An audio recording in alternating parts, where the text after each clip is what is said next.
I'm still aggressive with him. He said, Vida, I'm sorry.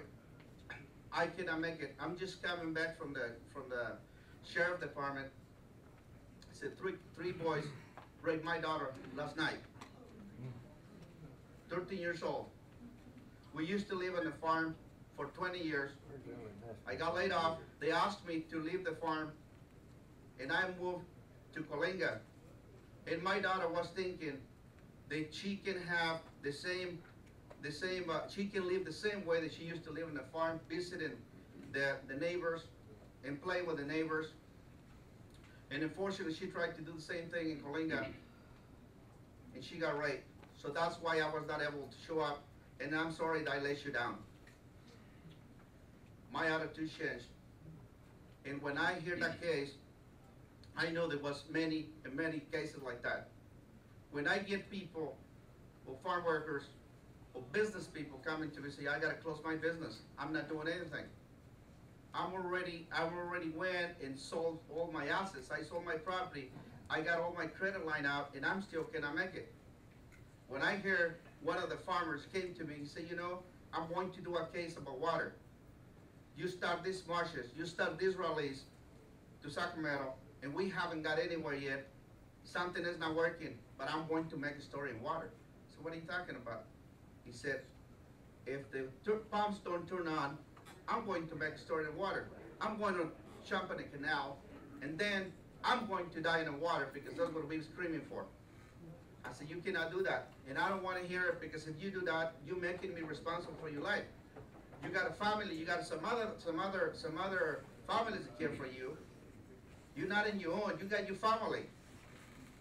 So I spent about 2-3 hours until when I finally convinced him, the life is not just him, the life is everybody around him.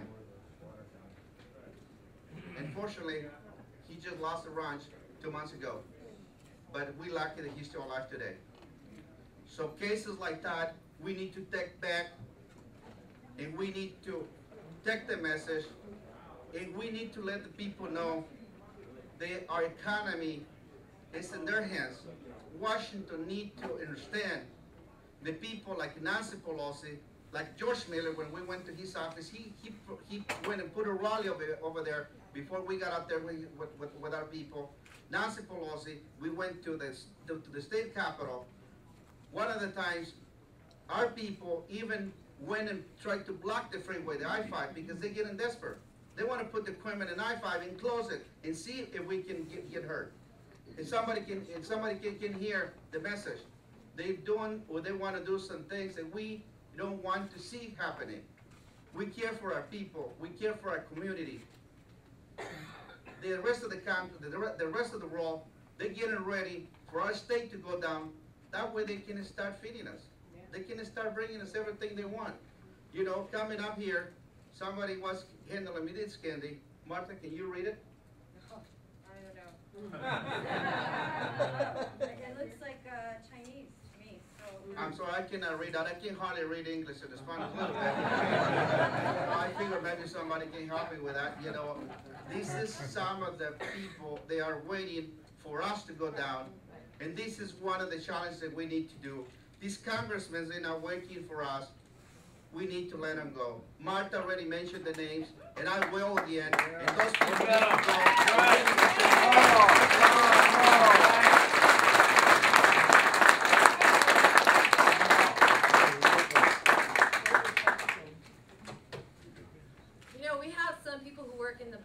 Who help get elected officials elected, and a lot of times they use rhetoric that gets people all heated up in the Republican Party that makes them a little bit angry or hostile towards, you know, the Hispanics who live among us and with us. And some of the Hispanics have been here for generations, but they still speak Spanish because they're tight-knit family communities, traditional, family-oriented, Christian, believe in God, Jesus, and you know, and even if you don't, it's okay. But I mean, they're traditional, they're good people, salt of the earth people. Piedad, I love his name. You know what Piedad means in Spanish? It means compassion.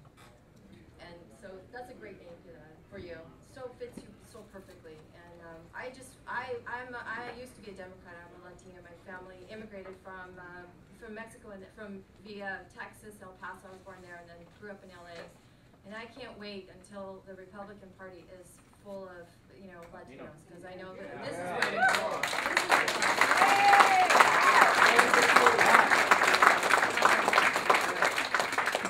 And I'm so glad that you're here. Thank you. So our next speaker, Paul Chioda, operates a family farming and trucking company on the west side of the Central Valley. They're living the nightmare of trying to keep their farming operation and trucking company functioning with limited water and no assurance of reliable water deliveries in the future. Please welcome.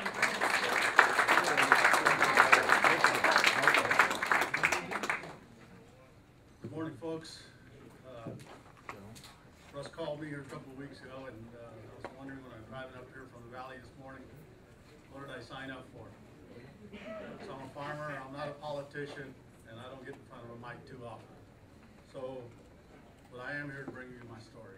My story is, I came here to this country about 40 years ago from the country of India, and I can tell you, this is the best country in the world.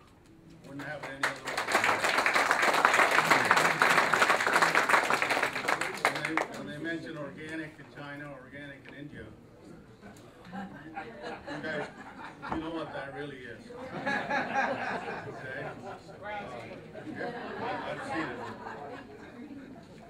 I've been farming out on, farming the California Water Aqueduct in Brenda Mesa Water District, which is on I-5 and Highway 46, about 20 miles west of Lost Hills, city of Lost Hills, and have 675 acres there. And we do farm almonds, pistachios, and wine grapes. Folks, in the last 4 years, I've had to abandon a third of my ranch and follow it out because of lack of water. I've had a steady of folks of 8 people that worked out the ranch. My foreman's been with the ranch since 1980. Grew up there, and he said it used to be cotton. I acquired the ranch in the mid-90s because you know, we're from a farming country, farming area, so farming's in our blood. I live in Selma myself, but it's heartbreaking. I've asked him to, in some cases, these people were his relatives, and I says, Ignacio, if you can't let him go, then you know what, you live with him, you work with him, I'll have to do that for you, because no water, can't keep them employed. I also want to share with you, my water cost out there is over $600 an acre, whether I get the water or don't get the water. And that $600 is for infrastructure and dams that are being paid for and up north to have the water coming down south to the farms. So besides abandoning the ranches, you know, that I've got the limited supply of water, but in some cases, like it was mentioned earlier, water's like gold. We are having to source it from neighbors and its market price. So it's supposed to be a business that's supposed to make money or at least break even, and I can tell you, I'm hawking up every one of my kids' assets to try to keep a few people employed, and honestly, I don't know how much longer. And the sad part of it is, it's man-made. It's Congress that's done it.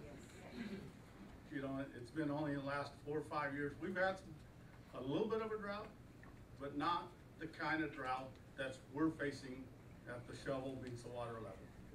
You know, 20% water, 10% water is not, to protect this fish is not, it's just not right, guys. You know, we gotta have, we gotta get the right people in Congress and in Senate with Barbara Boxer and a few of her friends. I think they need to get the message that we're hurting in the valley, and we just can't have them.